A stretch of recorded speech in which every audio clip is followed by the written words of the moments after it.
এখন আছি ইয়োলোসিতে। আমি ভাবছিলাম যে আমরা আমাদের গন্তব্যে পৌঁছার আগে আর হয়তো কোনো ঝামেলা হবে না, বাট আমার ধারণা ভুল। গতকালকে রাত্রে আবারও আমরা ওয়েদার ওয়ার্নিং পাইছি। এক নাম্বার হচ্ছে বোহাইসিতে, মানে আমরা ইয়োলোসি পার হয়ে যখন বোহাইসিতে যাব, বোহাইসিতে আগামী কালকে এবং পরশু দিন প্রচণ্ড রাফ ওয়েদার থাকবে।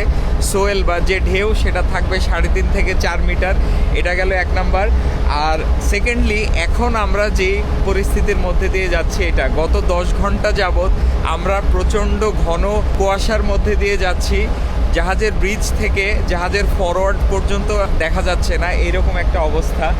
আর ইয়োলোসির আরেকটা সমস্যা সেটা হচ্ছে যে এখানে প্রচুর পরিমাণে ফিশিং বোট, ইভেন এখন আমার আশেপাশে প্রচুর ফিশিং বোট আছে যেটা দেখা যাচ্ছে না।